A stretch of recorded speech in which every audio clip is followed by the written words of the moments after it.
Bom dia, irmãos. É uma alegria estar aqui mais essa semana. Creio que estamos quase nas últimas semanas da nossa EBD virtual, pelo menos não, parte dela, né? Que logo, logo eu creio assim em Deus que estaremos juntos pessoalmente para podermos conversar, dialogar e bater papo e tirar dúvidas juntos, que eu acho que isso é de uma importância muito grande. Mas enquanto não podemos estar juntos fisicamente, vamos estar juntos pelo menos por aqui, por este canal.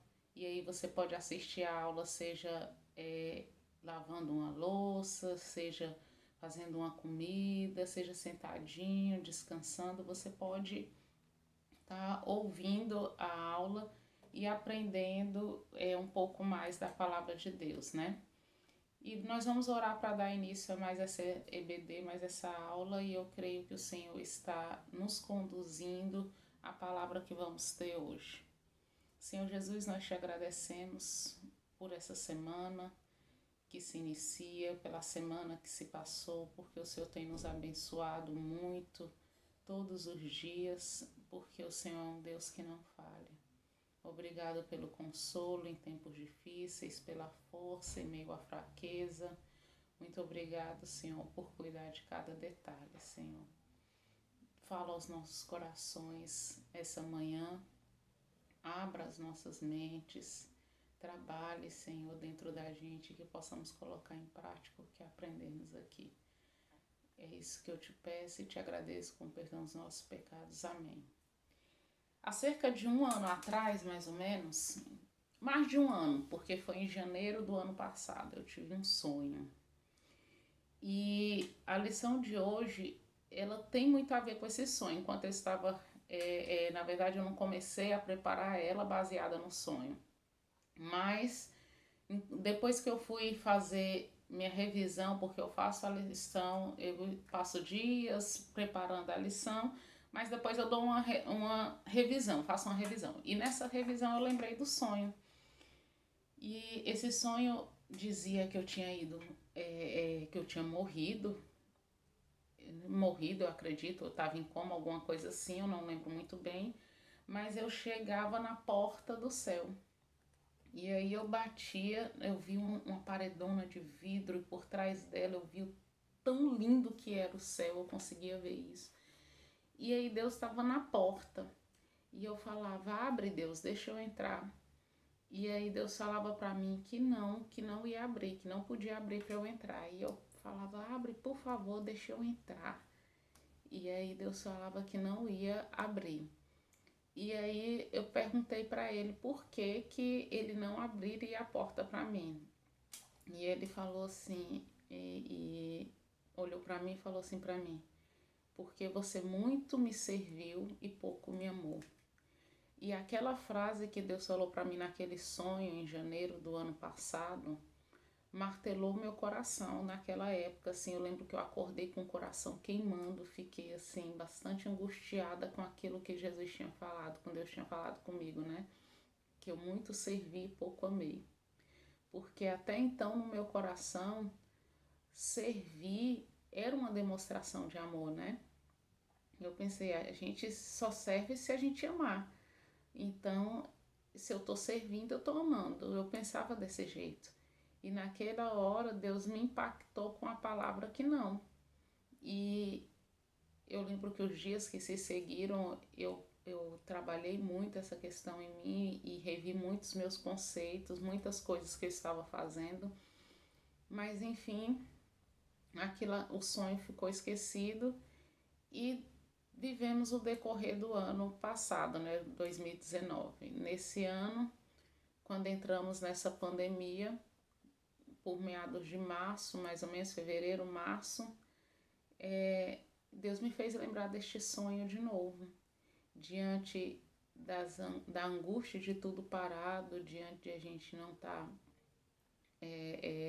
trabalhando na igreja lá dentro, naquela rotina, a gente tinha uma rotina muito acelerada, lidando com o Ministério de Casais, lidando com os congressos, com a EBD, muita ajuda aqui, ajuda ali, né? A gente tinha uma rotina muito acelerada. Algumas das nossas reuniões para os congressos de casais acabava 2, 3 horas da manhã, no meio da semana, e no outro dia todo mundo tinha que trabalhar. E quando isso teve aquela parada, a gente sente o baque, né? De eita, parou tudo, não estou fazendo mais nada.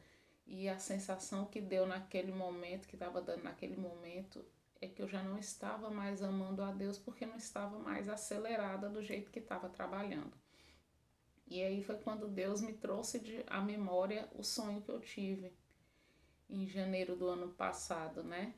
E ele me trouxe à memória mostrando que nem sempre o servir está ligado com o amor.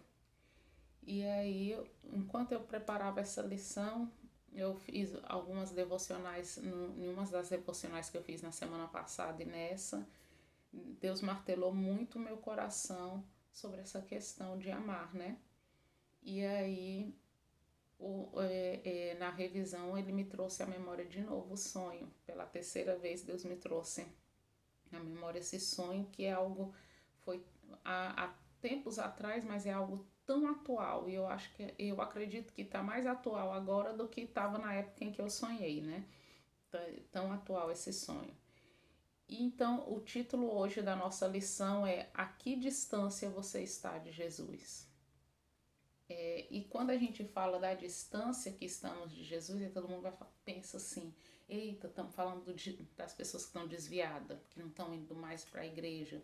Estamos falando das pessoas que simplesmente abandonaram a fé. Não, eu não estou falando aqui de ninguém que se desviou, que ninguém que abandonou a fé. Não, estou falando para servos. Essa lição não é para descrentes. Essa lição é para crentes, para servos. E eu ainda ouso a dizer, essa lição é para filhos. Para que a gente coloque no nosso coração, para que a gente peça a Deus que sonde o nosso coração e nos mostre onde pode ser que a gente esteja errando. Porque foi assim que Deus começou a fazer com o meu coração há mais de um ano atrás. Quando a gente fala de amor, quando a gente fala desse amar a Deus, pelo menos para mim, a primeira pessoa que me veio na mente foi alguém que esteve com Jesus. E quando a gente olha aquelas pessoas que estiveram com Jesus ali durante aqueles 3 anos e pouco do ministério de Jesus, a gente percebe que Jesus escolheu 12 discípulos. Dos 12, 3 estavam muito perto dele, que o tempo todo estavam assim, nos momentos mais profundos que Jesus teve. Esses 3 estavam perto, mas dos 3, um fazia diferença. Dos 3, um era aquele que estava mais ali do ladinho. E é sobre esse João, que nós vamos bater um papinho nesta manhã. Quando a gente pensa em João, a gente pensa como João descrevia Jesus. Se hoje eu te perguntar, como você descreve Jesus? Como você descreveria ele? Diria que ele era amigo, diria que ele era companheiro, que ele é pai, que ele é bondoso, que ele é amoroso. João descrevia Jesus e eu achei fantástico quando a gente começa a estudar, a gente vê uns detalhes que a gente passa todo dia por cima, né? E de repente às vezes a gente não se atenta. Em João capítulo 1, versículo 1, olha como ele descreve, como ele está falando de Jesus aqui. No princípio era a palavra, e a palavra estava com Deus, e a palavra era Deus. Aqui ele traduz Jesus, ele descreve Jesus como a palavra. E lá em 1 João 1,1 ele vem falar de Jesus de novo, de como ele vai descrever Jesus de novo. E ele fala assim: o que era desde o princípio, o que ouvimos, o que vimos, com os nossos olhos, o que contemplamos e as nossas mãos apalparam a respeito da palavra da vida. Aqui ele já descreve Jesus como a palavra da vida. A palavra em grego é logos. Essa expressão de palavra, ela quer dizer que é o criador, é uma expressão criadora, diz que está criando alguma coisa. Quando ele em João 1:1, ele fala no princípio era a palavra, e algumas bíblias, algumas traduções têm escrito no princípio era o verbo, ele está demonstrando que essa palavra ela tem uma ação, e a ação é de criação. Ele estava no princípio com Deus, e tanto que ele continua, e todas as coisas foram feitas por intermédio dele, né? Porque ele era ação, Jesus era ação, Jesus era a palavra. E é uma expressão criadora. Isso no Velho Testamento, haja luz. Quando chega no Novo Testamento, ele demonstra essa palavra, que essa palavra é o próprio Deus encarnado. Aí ele continua descrevendo. Essa palavra estava com Deus, e essa palavra é Deus. E essa palavra que é Deus, ela já é a do Novo Testamento. Ele já descrevendo Jesus como Deus. E aí, quando ele vem para 1 João, que ele chama a palavra agora não só mais de palavra, sendo que só como palavra já tinha uma significância enorme. E agora em 1 João ele acrescenta ainda a palavra da vida. E aí ele mostra que ele tem a vida, que Jesus tem a vida em si mesmo. Ele é a vida. Ele tem a vida nele, ele é a vida. E quando ele descreve desse jeito, ele mostra o nível de intimidade que ele tinha com Jesus. Só uma pessoa que tem um nível de intimidade muito íntima com Jesus, muito íntima com o outro, consegue descrever o outro com tamanho detalhe, dizendo que ele era a palavra que criava no início, ele era a palavra da vida. E só uma pessoa que tem intimidade pode dizer aquele homem, e ele descreve aqui, que os meus olhos viram, que a minha mão tocou nele. Ele é a vida. Olha que profundidade de relacionamento, que profundidade de reconhecimento, né? E ele fala, os nossos olhos viram, contemplamos, as nossas mãos apalparam. Ele está dizendo, eu toquei nele, eu vi ele face a face, eu toquei. E quando eu toquei, quando eu vi, eu percebi, ele é a vida. A vida está nele, naquele homem. E aí você vê o nível de intimidade que João tinha com Jesus. Quando a gente vai para João 13, nós vamos, mantenha a sua Bíblia aberta no livro de João, porque nós vamos ver muito sobre isso. Quando a gente abre em João 13, versículos 21 a 26, João 13, versículos de 21 a 26. Vamos ver como é que João fala aqui um pouco. Ele fala assim: após haver dito essas palavras, perturbou-se Jesus em espírito e declarou: em verdade vos afirmo que um dentre vós me trairá. Eu quero que vocês prestem atenção. Essa aqui era a última ceia. Era quando Jesus anunciou, esse momento era quando Jesus anunciou o traidor. E olha os detalhes desse momento. Aí ele está falando aqui, aí Jesus continuou falando, em verdade vos digo, que vos afirmo que um dentre vós me trairá. Os discípulos olharam uns para os outros perplexos sobre a quem ele se referia. Todo mundo pensando, eita, será que era fulano? Será que era Beltrano? Talvez alguns falassem, será que sou eu? E aí, enquanto isso, um deles, que era João, que estava sentado ao lado de Jesus, esse João não estava só sentado ao lado de Jesus. João, aqui nesse versículo, ele diz assim, estava reclinado a cabeça ao seu lado. Em algumas traduções ele fala, reclinado a cabeça sobre seu peito. O João estava deitado a cabeça sobre o peito de Jesus. Que nível de intimidade é esse que ele estava tão perto de Jesus a ponto de deitar a cabeça no seu peito, de ouvir a batida do coração de Jesus, E ele estava tão perto e tinha um nível de intimidade tão grande que Pedro olha para ele e faz um sinal assim, ó. Pergunta a ele a quem se refere. Pedro também estava na mesa. Pedro era um dos três que andava com Jesus o tempo todinho, né? Mas, no entanto, Pedro não pergunta quem era o traidor. Pedro faz um sinal para João e fala, pergunta quem é. Porque João tinha a liberdade de fazer uma pergunta tão íntima e Pedro não tinha? A que nível de intimidade estamos se referindo aqui a ponto de eu ter liberdade de perguntar qualquer coisa?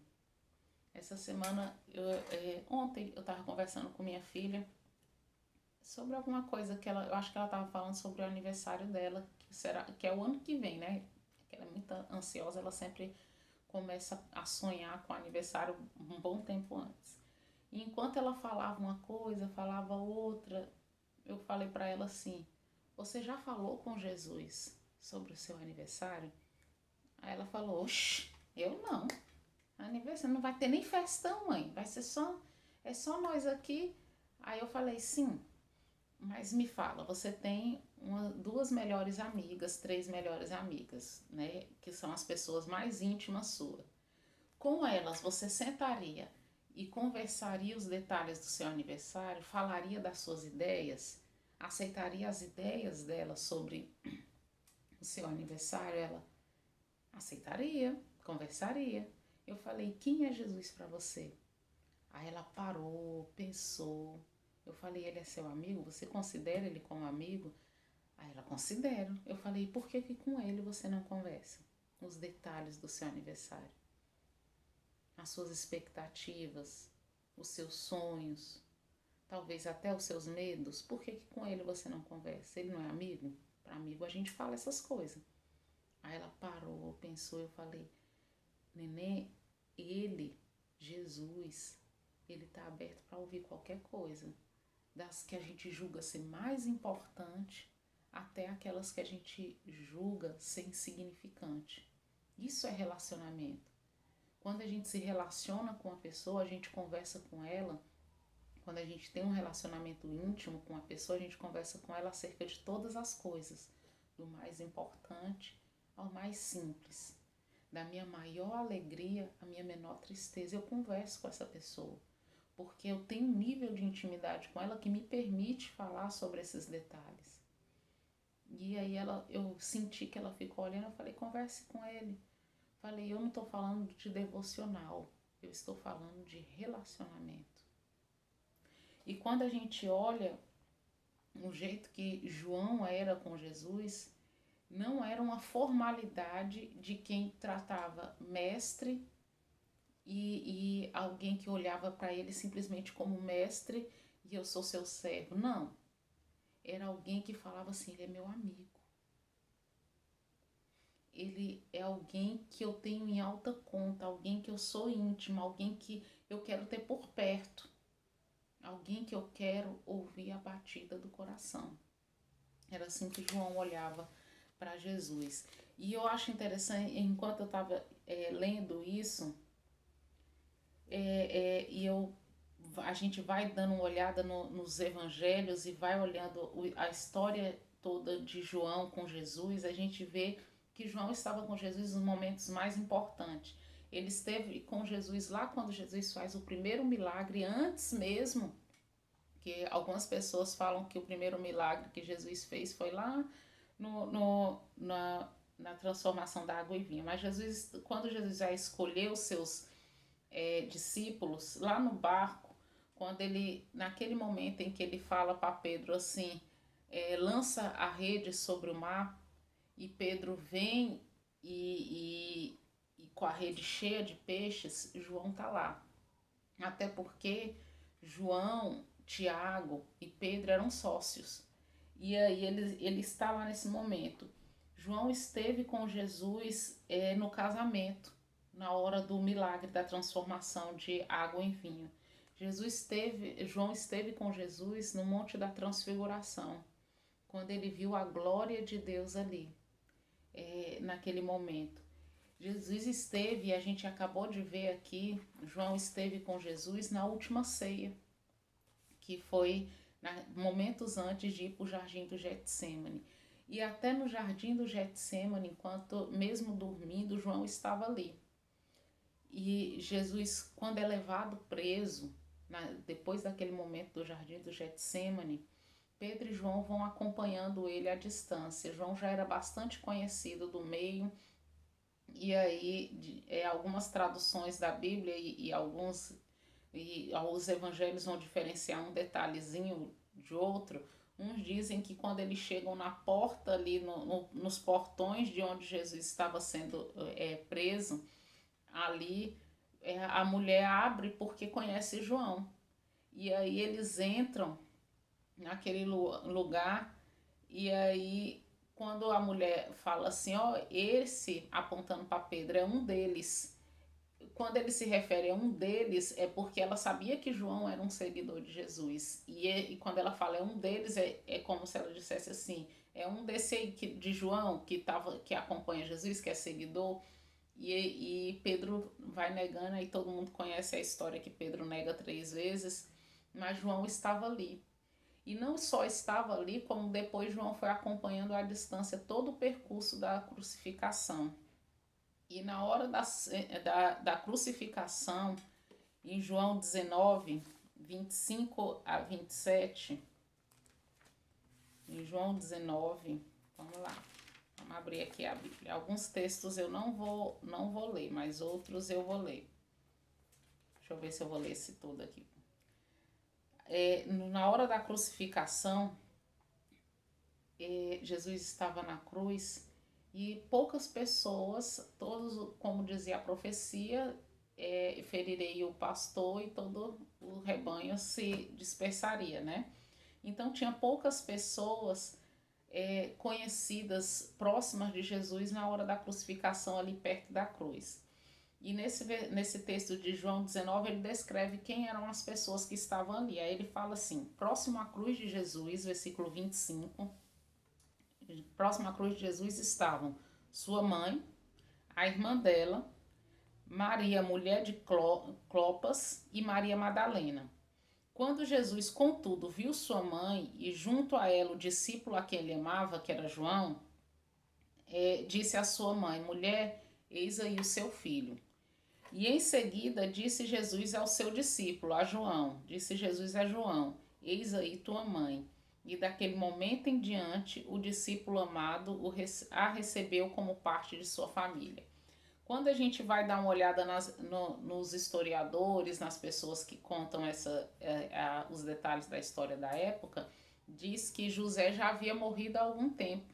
Maria estava viúva e agora Jesus estava morrendo. E por isso que Jesus olha, e eu tenho certeza assim, que naquela hora ele estava quase morrendo. A sua respiração já estava mais fraca, então ele não podia falar alto. Foi quase como um sussurro quando ele fala isso. E quando ele fala isso, quase como num sussurro, que ele fala, eis aí a sua mãe, para João, que ele fala, vira para João e fala, eis aí sua mãe. Em outras palavras, parafraseando, ele está querendo dizer assim, cuida dela. Toma ela agora como sua mãe, cuida dela, porque ela vai precisar de alguém que faça isso. E eu confio em você. A que distância você está de Jesus? Quando eu escolhi esse título, foi por conta disso.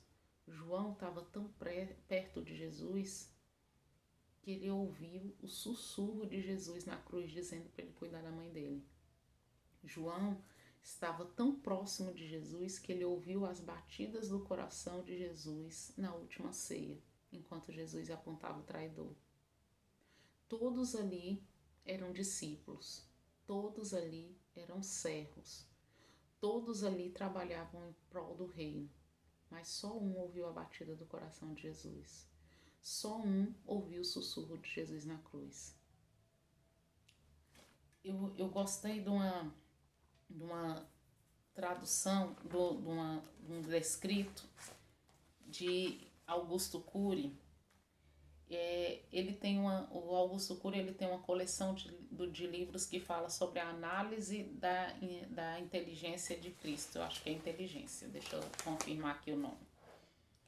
Análise da inteligência de Cristo. No volume 2, que é um dos que eu mais gosto, que é o Mestre da Sensibilidade, ele fala um pouco de João, fala um pouco de Pedro, fala um pouco de João, fala um pouco de alguns discípulos.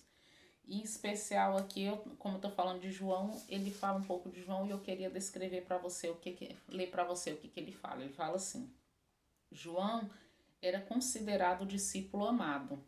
Talvez fosse o mais jovem e, sem dúvida, o mais afetuoso deles.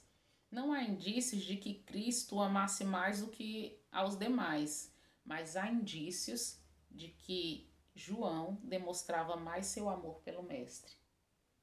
Não se tratava aqui de filho preferido, não se tratava aqui de Jesus amar mais João do que aos outros, mas se tratava sim de quem demonstrava mais amor, de quem estava mais perto. E nós chegamos à conclusão aqui, e Augusto Cury ele fala que os amigos mais próximos de Cristo não eram mais perfeitos, porque João não era perfeito. E nem os mais eloquentes, os que tinham a melhor fala, né? Mas eram aqueles que aproveitavam mais a oportunidade para ouvir ele falar. É aquele que eu aproveitava mais a oportunidade de estar ali perto. E era aquele que aproveitava a oportunidade para entender os sentimentos de Jesus e para expor as suas dúvidas, os seus medos. E eu acho interessante que nesse texto ele fala assim: hoje muitos querem a perfeição absoluta, mas se esquecem das coisas mais simples que o mestre valorizava e que aumentavam a intimidade com ele. Um relacionamento íntimo, aberto, espontâneo, ainda que marcado por erros e dificuldades. Aqui eu ainda ouso a dizer que aqui a gente descreve um relacionamento que vai além do servir. Quando eu estou servindo, e seja na igreja, seja fora da igreja, servindo a Deus, eu não estou dizendo que estou amando, eu estou dizendo que estou servindo, estou obedecendo. Mas amar é diferente, amar é relacionamento. Às vezes a gente está tão cheio de cargos na igreja, às vezes a gente está tão cheio de tarefas dentro da igreja que está sufocando a gente, que a gente está faltando explodir, mas a gente não tem coragem de abrir mão desses cargos, dessas multitarefas, dessa vida acelerada, porque acha que se a gente abrir mão disso, a gente vai estar amando menos a Jesus. Se a gente abrir mão disso, as pessoas vão falar e de repente a gente começa a trabalhar pelas motivações erradas. A gente não trabalha para Deus, não serve ao Senhor para provar alguém que a gente ama a Deus. A gente ama a Deus e por isso a gente serve. E quando a gente primeiro ama a Deus e só depois a gente serve, a gente vê que não é pesado, não é cansativo, não é doloroso, não é enfadonho, porque a gente está amando primeiro. E eu ainda vou mais profundo disso. E eu ainda lhe digo mais outra coisa. Tem muita gente que está adorando a Deus e não está amando a Deus. A gente vê muito isso para pessoas que adoram o santo. Eles botam o santo no seu pedestal, seja qual ele for, pede as coisas para o santo. Quando eles acham que o santo deu para eles, eles agradecem ao santo. Mas o relacionamento se resume a isso, a pedir e agradecer. E onde está o amor? E tem gente que está tratando Jesus, se pudesse botava até uma estatueta dele ali na parede, ali uma foto, uma cruz, alguma coisa. Só não faz isso porque nós cristãos não costumamos fazer isso, né? Adorar imagens. Mas dentro do seu coração levantou um altar. Levantou um altar em que adora. Aí vai para a igreja, chora, canta, levanta a mão e não sei o que, e tarará, e tarará, e tarará. Mas não ama. Mas não está perto o suficiente para ouvir as batidas do coração de Jesus. Não está perto o suficiente para ouvir o seu sussurro. E aí, quando chega o deserto, quando chegam os momentos difíceis, quando chega o momento que é aquele momento cheque, que nem foi o momento da crucificação de Jesus ali, que era um momento checkmate ali, daquele ministério, a gente foge.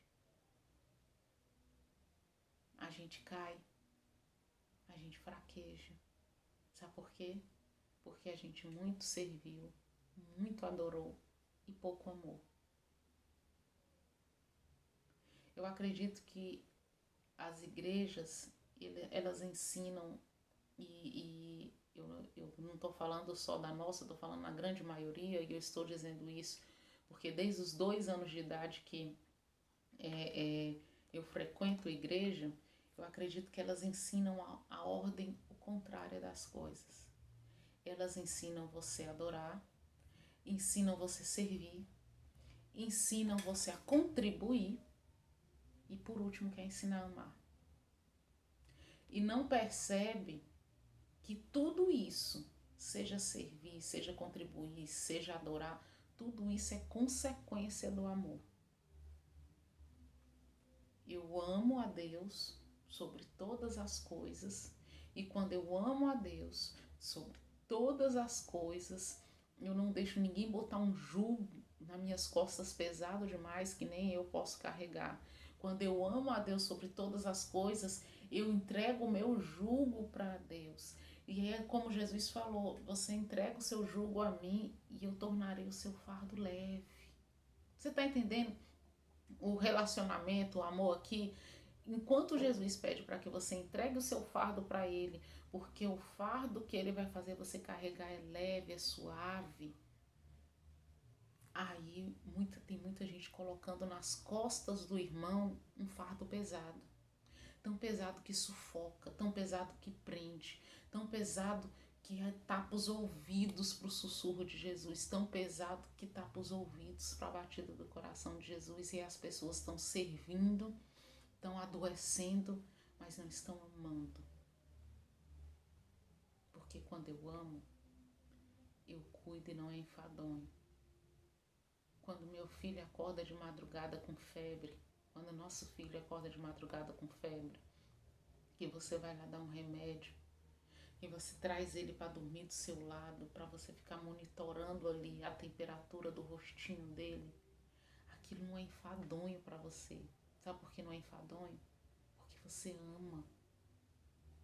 Embora você tenha acordado de madrugada, embora você tenha cortado o seu descanso no meio, mas não se torna algo pesaroso. Você não faz se reclamando, se amaldiçoando, se maldizendo. Você não faz assim, ai que saco, eu vou fazer porque eu tenho que fazer, porque eu devo satisfação pro vizinho, porque eu devo satisfação pra minha família que eu tô cuidando do meu filho. Não, você faz porque você ama. E aquilo é tão bom, você ver aquela criança ali do seu lado, você cuidando, você vê que a febre cedeu e que você pode aninhar ela nos seus braços e cuidar. Porque você ama. Não é porque os outros estão falando alguma coisa, é porque você ama. É tão bom quando você vai servir ao Senhor e você vai com o coração com tanto desejo de devolver a Deus o que Ele te deu, todo aquele amor que Ele está te dando, e você faz aquilo com o coração tão leve, porque você ama, não é porque os irmãos estão falando que você tem que fazer, não é porque as outras pessoas estão te cobrando que você tem que fazer, mas você está fazendo porque você ama. E se você não está fazendo com o coração leve desse jeito, e se você não está adorando a Deus com o coração leve desse jeito, se você não está servindo a Deus e trabalhando na casa dele com o coração leve desse jeito, só de gratidão, porque você está devolvendo todo aquele amor, se não está sendo para Deus, Se você está fazendo porque os irmãos vão falar alguma coisa, porque a igreja vai falar alguma coisa, porque o pastor vai falar alguma coisa, porque na tua cabeça as pessoas vão estar te olhando diferente. Se você está fazendo, adorando, servindo ou fazendo o que quer que seja dentro da igreja ou fora dela, e não for por amor, pare. Pare, que só vai te fazer mal. Pare, que vai te deixar doente. Pare. Aí eu até falo sobre, eu até quero mencionar algo que a Core sempre fala, a monja Core. Para, respira, se recupera e vai. Para, respira, busca o seu amor por Jesus, busca o seu amor por Ele lá dentro. Aquele amor que vai ouvir as batidas do coração dele. Aquele amor que vai fazer você ouvir o sussurro da voz dele. Mesmo diante do tumulto, mesmo diante da tempestade, você vai ouvir o sussurro dele. Respira fundo e segue. Sem se importar com o que os outros vão dizer. Sem se importar com a satisfação que você tem que dar. É você e ele. Ele quer amor. Ele quer relacionamento. Ele quer intimidade. Assim como João teve com ele. Jesus não amou mais João do que amou os outros. Mas o que a gente percebe nisso tudo é que João foi o único que não morreu de morte trágica. Não sei se tem alguma ligação, mas isso me faz pensar porque todos os outros tiveram uma morte trágica e João, ele viu a glória de Deus, ele viu todo o fim dos tempos, ele teve a oportunidade de ver isso em vida. Tanto que ele descreve tudo no livro de Apocalipse, só então ele morre de velhice.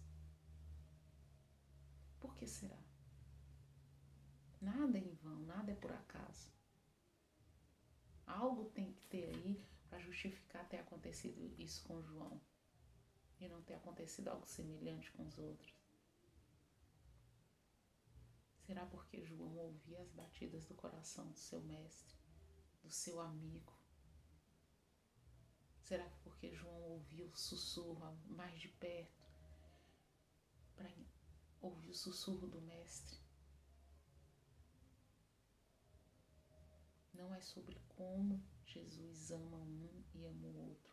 É sobre como um e o outro ama Jesus.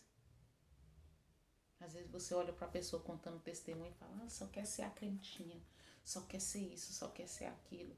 E fica esnobando, achando, eu também posso ter testemunho. Mas você esquece que aquela pessoa, quantas vezes você não sabe, quantas vezes de madrugada aquela pessoa levantou para orar, para buscar o Senhor, quantas vezes aquela pessoa tem botado os mínimos detalhes dela numa conversa íntima com Jesus e você não. Quantas vezes aquela pessoa parou em meio ao tumulto e ouviu o sussurro de Jesus e você não. Tão preocupado em criticar o outro, tão preocupado em falar do outro, tão preocupado em ficar olhando os detalhes do trabalho do outro, que perde o tempo de ouvir o sussurro de Jesus. E nessa manhã, para encerrar, Jesus tem falado ao seu coração. Ouça o sussurro. Em Mateus 15:8, ele diz assim, Jesus afirma, esse povo honra-me com a boca, mas tinha o coração longe de mim, tem o coração longe de mim. Esse povo me honra com os lábios, lembra que eu acabei de falar da adoração sem amor? Me honra com os lábios, mas seu coração está distante. Faça como salmista e peça ao Senhor, Senhor, sonda o meu coração e mostra-me onde eu posso estar errando, o que eu tenho feito que tem deixado o meu relacionamento contigo longe, que tem feito eu não escutar o seu sussurro. Me mostra se eu estou te honrando com os meus lábios, mas o meu coração não está te amando. porque Deus quer de você amor sobre todas as outras coisas. É o primeiro mandamento, amar a Deus sobre todas as coisas. Amém. Senhor Jesus, nos ensine a te amar mais do que qualquer outra coisa, a te amar mais do que qualquer pessoa, e que o nosso amor por ti seja tão intenso a ponto de tapar nossos ouvidos para as vozes que agitam ao nosso redor, e que a gente ouça o seu sussurro, as batidas do seu coração, que a gente ouça os seus passos, que a gente ouça a sua voz doce falar ao nosso coração, mesmo no agitado momento de vida que estejamos. Toma as nossas cargas, os nossos fardos, faça dele leve, para que possamos relacionar-se contigo sem culpa, sem dor, sem julgamentos. Dá uma semana de paz a cada um irmão, a cada família. Nos abençoe muito. É isso que eu te peço. Em nome de Jesus. Amém. Semana de bênção.